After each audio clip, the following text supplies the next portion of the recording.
chii chiri kukuvhundutsa? Ari kukuvhunza Mwari kuti uri kutyei wewe? Handina kukuudza here kuti ndinewe kubva nhasi kusvika nekusingapere? Handina kukuudza here kuti zvandakataura inini zvinozadzikiswa? Hauzvizive here kuti Mwari haasi munhu? Hauzvizive here kuti Mwari haanyepe?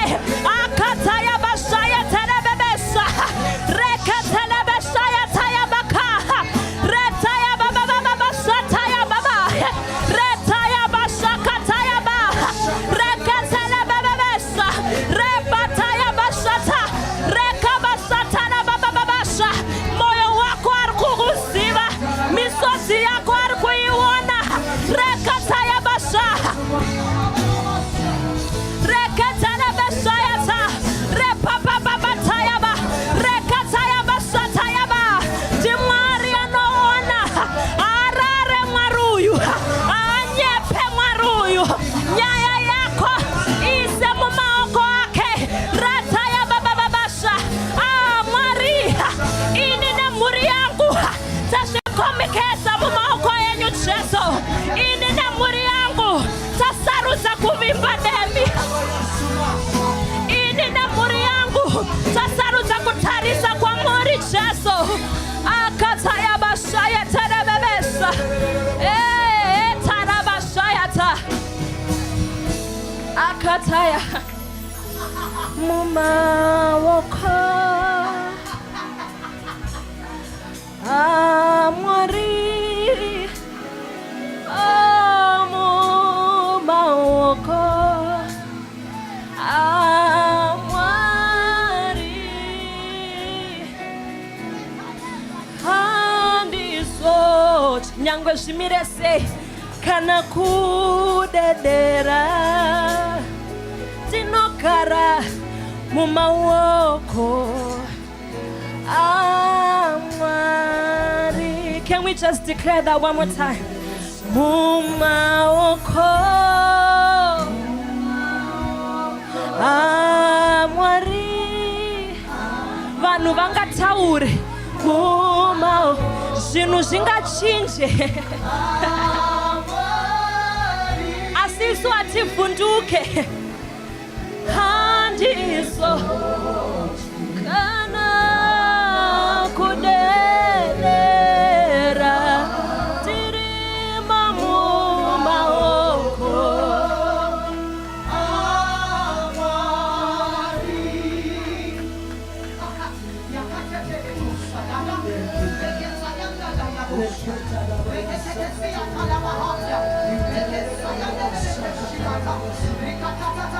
Have your way, your Lord.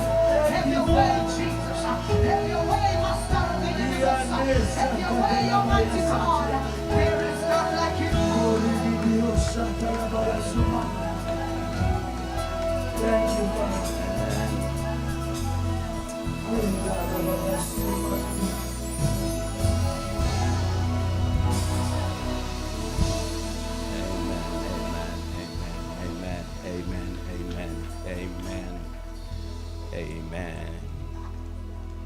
Amen.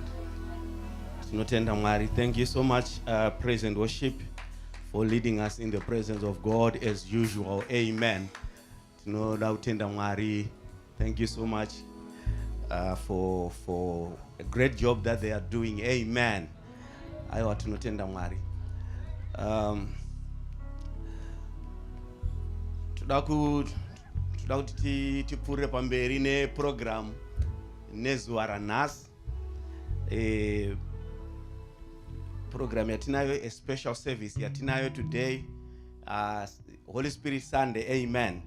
So tudangoti ngoverenga shoko raMwari kuna ndima 2 dzatinadzo. Yekutanga iri kuna Luke chapter 4 verse 16. So today the whole service inenge ingotaura nezvemweya mutsvene, and then at the end of the day tichange tichizo vanhu vachinamatirwa kuti vazadzwe nemweya mutsvene. Amen. So regai tiverenge mabhaibheri edu kuna Luke chapter 4 verse 16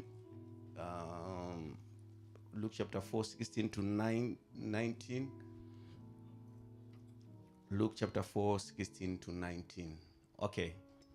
The Bible says Jesus, is it chapter 4, 16 to 19?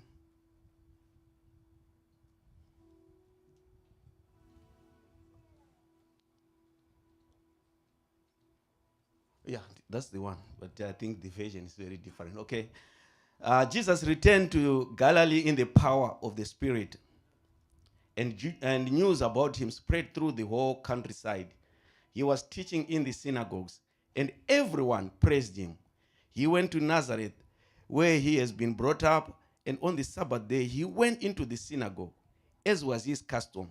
He stood up to read, and the scroll of the prophet Isaiah was handed to him.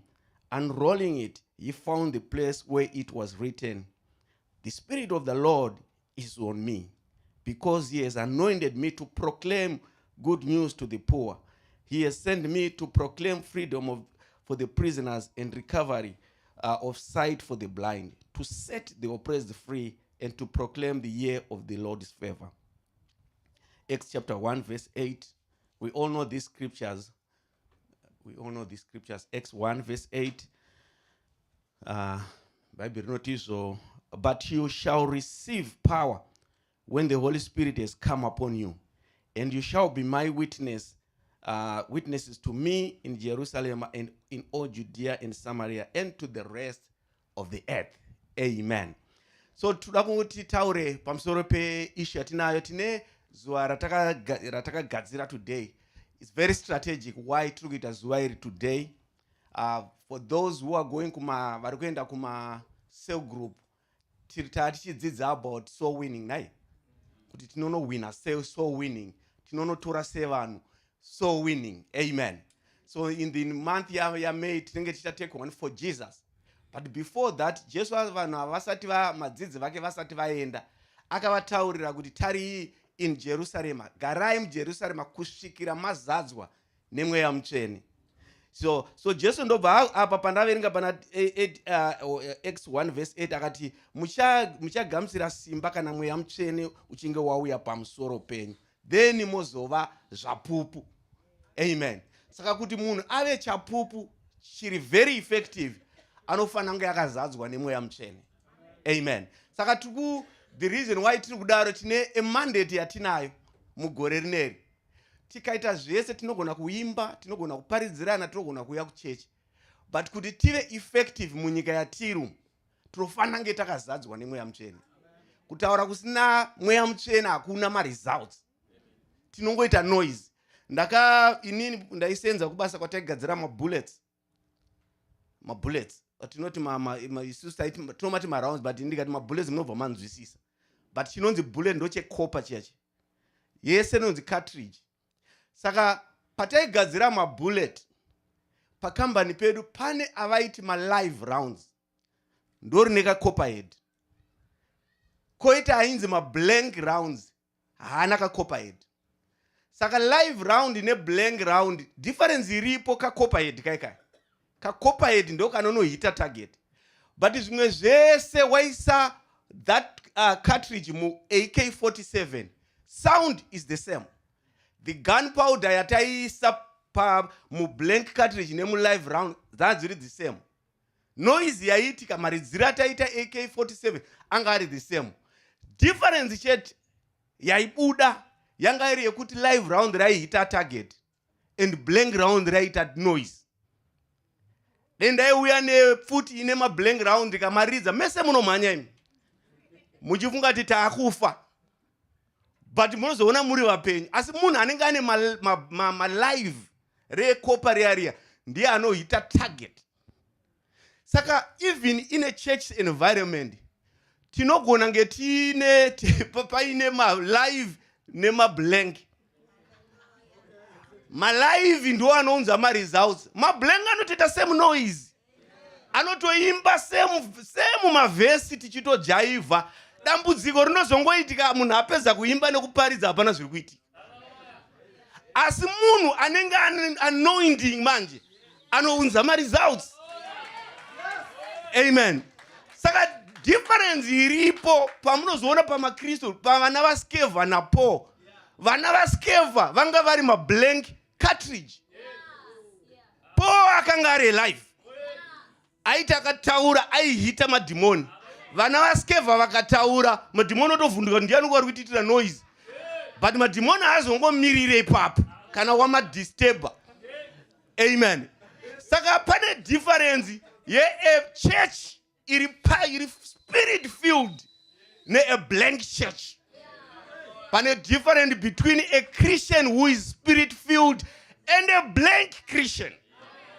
Hallelujah. Saka kana tichita ma Holy Spirit session aya. Hallelujah. Atisi kupedza nguva. Patati tiri kuseo group. Taka kuseo group kwedu kwakauya imwe nyaya yekuti tiri kuuya vanhu vakasiyana siyana vamwe vari kubva different background. Saka tauya kudaro mwana kuchechi kwake kwaibva, mwana kuchechi kwake kwaibva. Saka touya pakufamba kwotete tichiita togona nge tine kuona kwatinoita kwakasiyana panyaya imwe yamutsvene. Kune mamwe machechi asingatombotendi nezvemweya mutsvene. Hallelujah. Isu pano hatina chotinogona kuita pasina mweya mutsvene. Saka kana tichinge tichitaura nenyaya yemweya mutsvene tichirimindana kudai, ndoda kuti muzvizive kuti hatina chatinogona kuita chinobudira pasina mweya mutsvene. Bhuku ririmo rekunzi hanzi the Acts of the Apostles, bhuku raActs riyari, kutongozotiwo kuti vanhu vanzwisise, but title yebhuku riya yaifanira kunzi the Acts of the Holy Spirit. Because mukada kunazokutarisa munoona kuti mweya mutsvene ndiye aibata mubhuku riyari. Hallelujah. Saka the reason why tiri kuuya nhasi tichida kuti vanhu vazadzwe nemweya mutsvene, tunoda kuti unge uri a live round. Hallelujah. It's possible kuti munhu anoita 10 years achitaura zvemweya mutsvene iye ari blank. It's possible kuti munhu anogona kuziva mascripture emweya mutsvene iye ari blank. But nhasi toda kuti tizati titaure nezvemweya mutsvene, taipa special service yekuti timbotwa acknowledge mweya mutsvene. Munoziva sometimes kupawo honor kunongoita kuti mweya mutsvene wacho unzwe zvimwe zvinhu. Ndakaona ini ndakazoona musi pamakandi appreciate paipa. Ndoziva kuti vanhu mogara muchindi appreciate, but day racho also pane zvandaingofila also. Amen. Ranga rangogadziriwa kunzi hopefully patinotiwo mweya mutsvene I think anotangwa kuita manyukunyu kuti nhasi vana vandirangarira. Hallelujah. Amen. Hazvirevi kuti mweya mutsvene unongosipo mamwe maSunday. Amen. Kana Valentine 1 tinoita. Tunoita Valentine musi wa14 vanhu munobva madai. Zvinoreva kuti mune musikadanani. Vamwe vanenge vatobva futi vanenge vatobva kudate night previous week. But paanozonzi futi tikusangana nemakapos, takatosangana pana pa Valentine takaenda kumakapos. But kuna vamwe vanogona nga vangatomboenda last week.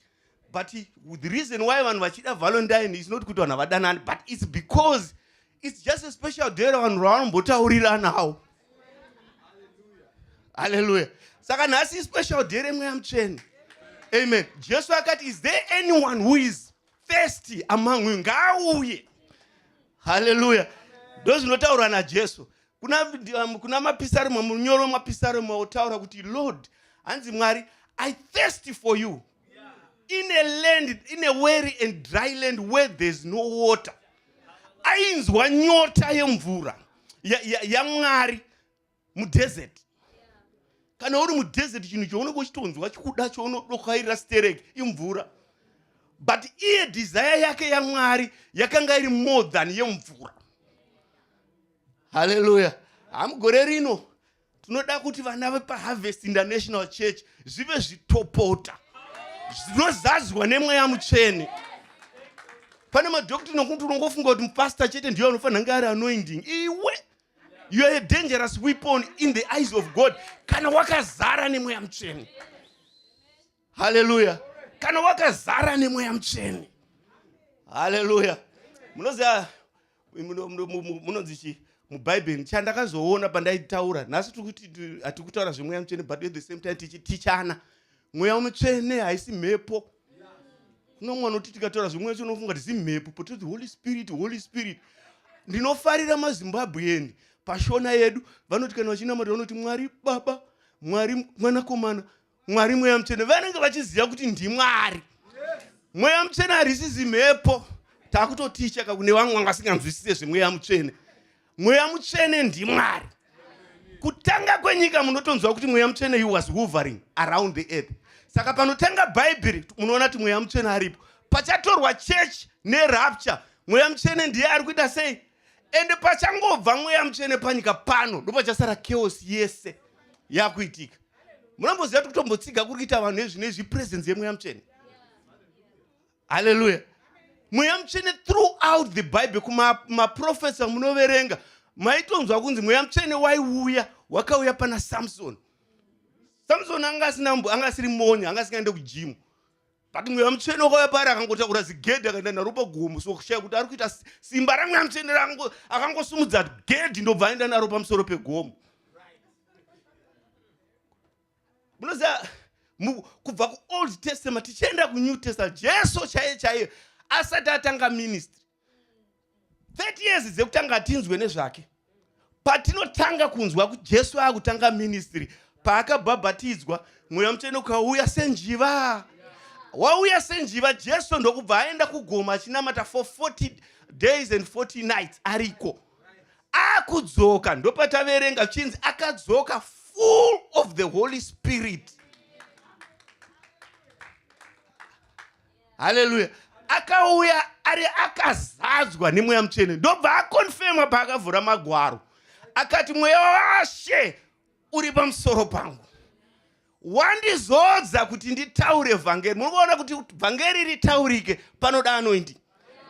Kuna Acts chapter 10 verse 38 munotonzwa Bible richiti izvo, how God anointed Jesus Christ of Nazareth, who went around doing good, healing those who were sick.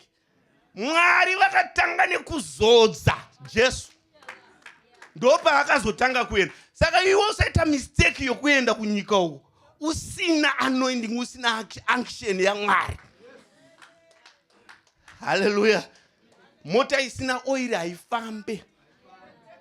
The reason why tichiwedzera oil, tichiwedzera oil pamota, ikafamba isina oil inonoka.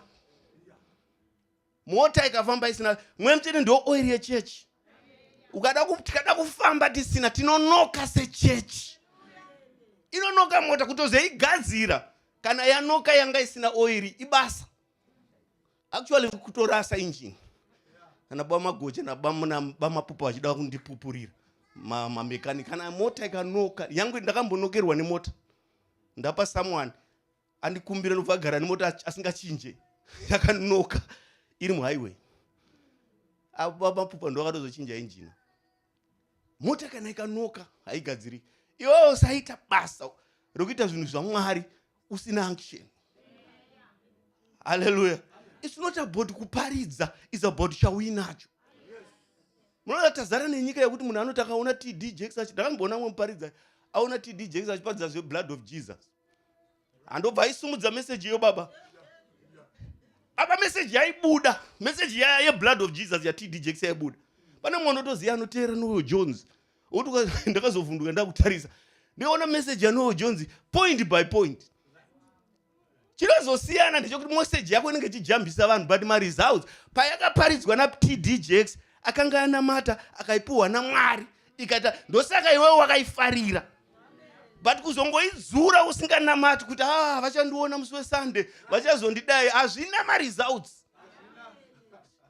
Chinodiwa kunge munhu akagarwa. Saka nhasi toda kuturika gona mombe pamusoro pevanhu. Hallelujah. Toda kuturika gona mombe pamusoro pevanhu. Chechi kwatakakura vapana vacho vaibva vataura kuti hana chigubhu. Ana mudhara hana chigubhu. Hanzi hana chigubhu, chiri kunzi chigubhu yeanointing. Revenue pane pamwe paanotaura kuti kana chapo chigubhu ichi ndinochinzwa kuti handigoni kuchitsanangura, asi ndinonzwa kuti chiripo. Kuti ndidescribe zvachinondita handigoni, but ndinozviziva kuti chiripo. Hallelujah. Amen. Nasi tikuda kuti vanhu vazadzwe nemweya mutsvene pano. Hallelujah. Chandiri ngoita kugadzirisa nyota kuti ite nyotawo yekuti Mwari chimbondibata ine special way this year. Hallelujah. Pane kamwana kaigara kachitaurwa namufundisi wangu unzi family yavo vakatanga vaenda kumashavi.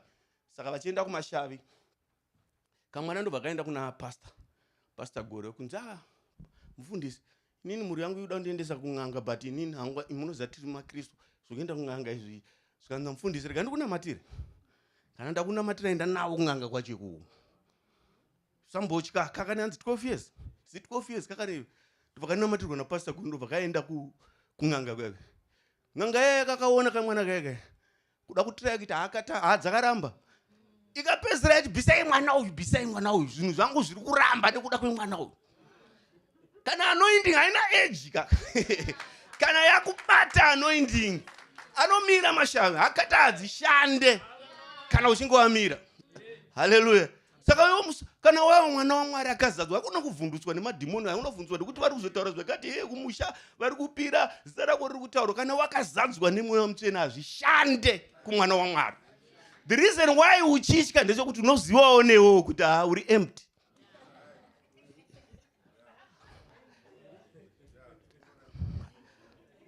Hallelujah. Amen. Kana uri empty unotomatika because madhimoni kana uri empty atimira we can't stand madhimoni kana tisina anointing. That's the truth. We will never fight a demon usina anointing yaMwari. Saka tichitaura nyaya yemweya mutsvene tikutaura Mwari kudivi redu. Hallelujah. Saka tinomuda mweya mutsvene. I don't know vanhu machechi anoti hanzi mweya mutsvene hausiku. Mwari hapana paakazombomira kuti hasisiku. Mwari Baba, Mwari mweya mutsvene mwanako varipo nekusingaperi. Zvavanoita hazvisize. Bhaibheri chero rinototaura kuti Jesu ndiye mumwe chete nezuro nanhasi nekusingapera. Ameno pavanozotaura kuti zvakazombomira. Hallelujah. Tati tirambe tichidzidzisana at the same time kana takuzotaura kuti toda kuzadzwa nemweya mutsvene toziva. Kana takuzonoti takunoinvite vanhu kuti vauye kuna Jesu toziva. The reason why tiri kutadza sometimes pamwe hatina kuzara. Hallelujah. Pamwe hatina kuzara. Kana mweya mutsvene wakubata ndetaura imwe testimony I think andichaziva ndaitaura kupi. Vamwe mai vakangokuta kufona zvikanzi mufundisi in a dream twice Mwari vachinditi enda unonamatirwa napastor Sundini. Kana mweya mutsvene wakubata zvinhu zvaMwari zvakubata zvinoalaina. Ndakasangana nemunhu musi unono muomati akauya akanditeera last week akanditeera akauya akamira pandiri zvikanzi I just want you to tell me there's something unique about you. Who are you? Ndiri muomati ndikati ndinonzi Emmanuel. No. Tell me who are you? Ndobva ndambotirai kuviga zvokuti mufundisi ndikati chichi because sometimes handidi kuvhundisira munhu newedhi rekuti chi pastor. Amira kudaro ndobva adedza friend yake zvikanzi no. There's something about this man. Ndopa ndakazomuudza ndikati what is your problem? Zvikanzi I don't know why I came to muomati munotyisa nekuti but ndangonzwa kuti ndiwe kwauri. And really do you mind ndikatora namba yako ndigokufonera? Ndobva ndamupa namba. Mangwana wacho abva andifonera zveshuwa. Ndiwe kuPakistan. Hallelujah. Kana takutaura zveanointing ine zvainoita kurearrange zvinhu. Anointing yaMwari kana ichinge yapo. Pane mawords poita anointed words. Pane kuparidza poita anointed preaching. Pane kuimba poita anointed singing. Saka isu pano pa harvest. Hallelujah. Ipo pano tinoda vanhu vanenge vakadhakwa nemweya mutsvene ndigadzirise. Hallelujah. Imwe Bhaibheri rinoti izvo. Bhaibheri rinoti izvo.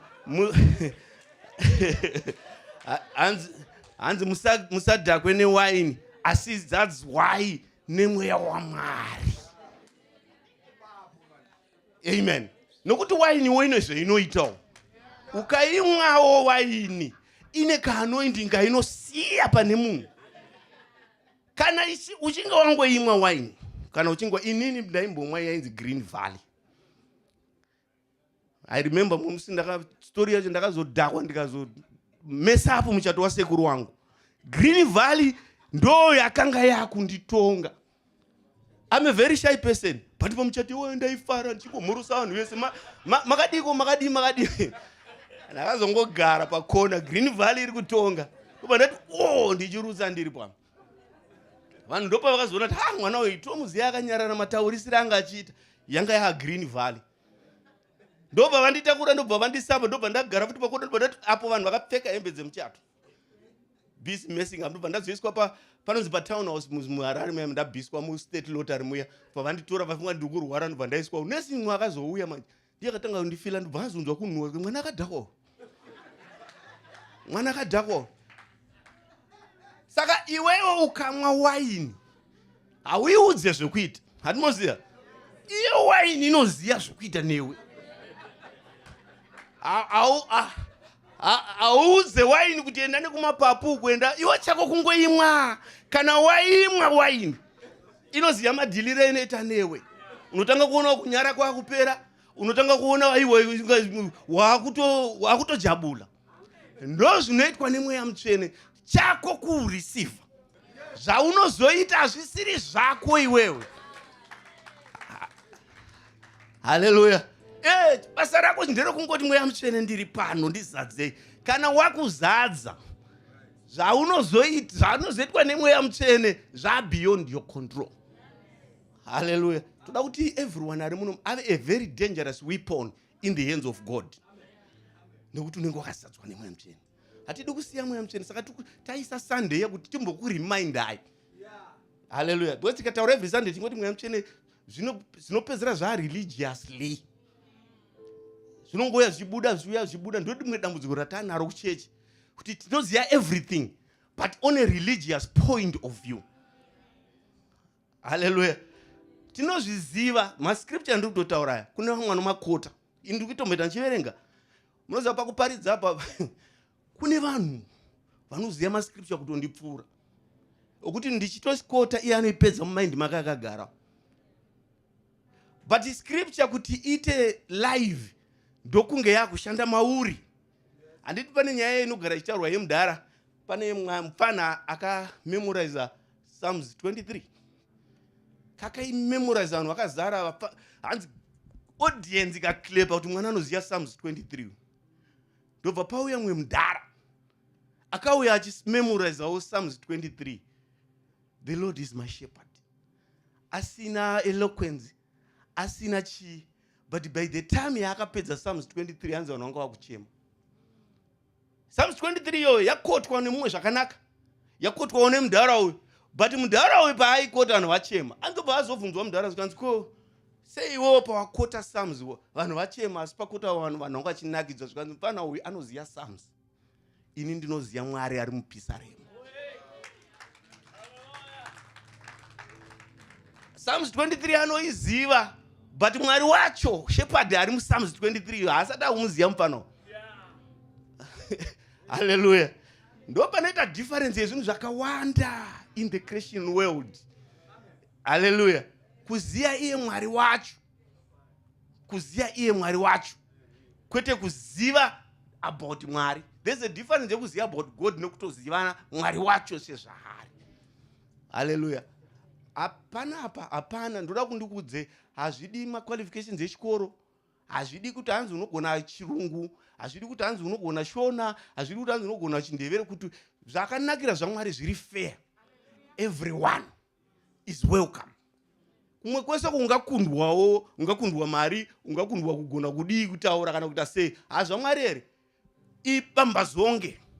Vanoda Mwari akakumirira. Hallelujah. Chimbozvitraya. Trayai zvandiri kutaura izvi nhasi.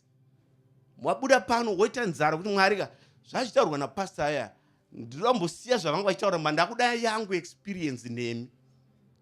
Ndiri kuda yangu experience nemi kubva nhasi zvandisingazive ndibatsirei. Zvandisingazive ndibatsirei. Hallelujah. Ndibatsirei Bible rinotaura kuti scripture yaverengwa napastor Master hanzi iso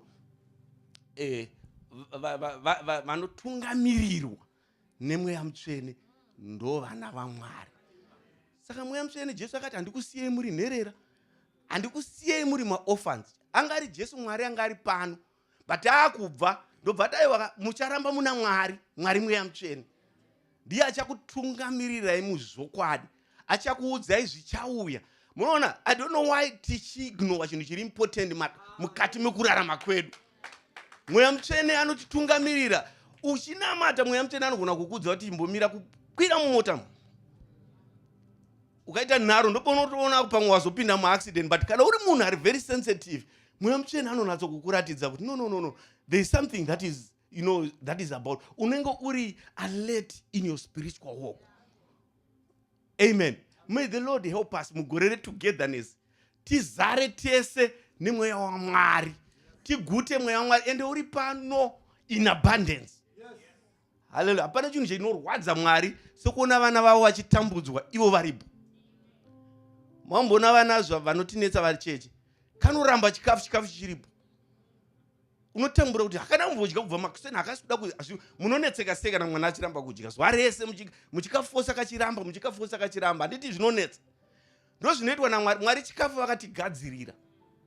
But vanonetseka kuti naye vana vangu vari kutambudzwa naSatani. Area yaari kuchemedzwa naSatani asingandiripo wani. Simba rangu riripo. All you need to do is to tap in. Hallelujah. Vamwe vanonzo kutaura kuti magetsi, mune magetsi. Kana unoda kuchaja phone yako haungotaura kuti magetsi. Unotoenda pane plug. Wo connect kuti phone yako icharge. But ukataura zvekuti Apple inogadzira machaja, mafaster charger, uchiita basa rekugona kuexplaina Apple, but ukasangoisa chat up, knowledge yako haichaje phone yako iyo. Unogona kuzvidescribe zvese maepisodes aripo nechi, but kana usina kuisa pachaja, unongoita vanhu noise, phone yako ichafa isina battery. Hatidi wa Kristo akadaro anongoita noise asiri connected. Nasi tunoda kuti tive connected. Hanzi zadzwai nemweya mutsvene. Pamwe kapu yako ya half toda kuti ite full. Pamwe kapu yako ya empty tunoda kuizadza. Kana kapu yako yanga iri full, ndosaka chinzika inozopfachukirwa kune vamwe. Inoita overflow ichiendawo kune vamwe. Saka hapana asiri kubenefita. Hallelujah. Patakaita Valentine pane vanhu vanatso kudanana. Hapana akamborwadziwa kuti hatakuenda futi kune imwe date. Kana vanhu vachidanana vanotofara kuti yaimweka futi date yakudi. Date nati yakuuya handiti.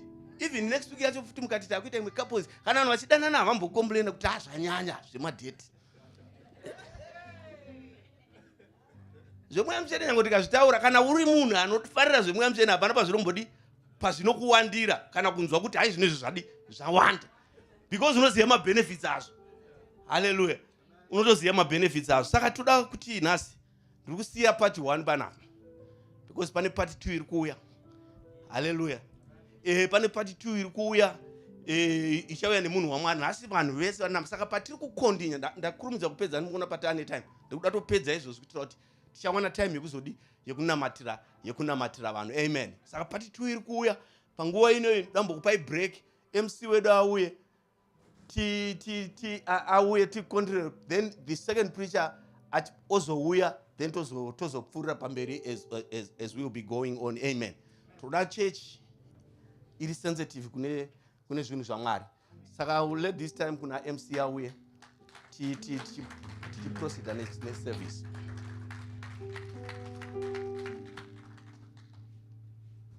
Umbiro MC first day rake bedwe. Thank you very much. Amen, church. In the spirit of togetherness, I'm glad to be taking part as your MC today. Amen. Okay, hanzi munhu wese ane chekuita muimba yaMwari naika. Wona uchaunobata, don't be a bench warmer this year. Amen. Okay, thank you very much. Okay, so start with the greetings. I want to thank the pastor of this house, Maina Baba Sundiri, for giving me an opportunity to be the MC today. And I want to greet all the pastors today. Amen. Okay. And for visitors, do you have visitors in the house? First-time visitors? Or Vangavani Nguva, those who haven't been with us for quite some time? Okay, let's make it our aim for next week. Bring a friend.